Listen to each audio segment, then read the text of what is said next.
नमस्कार. आज रामनवमी.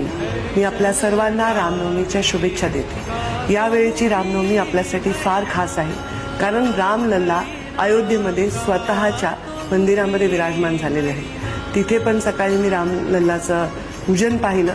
12 वाजता श्रीरामाचा जन्म होतो.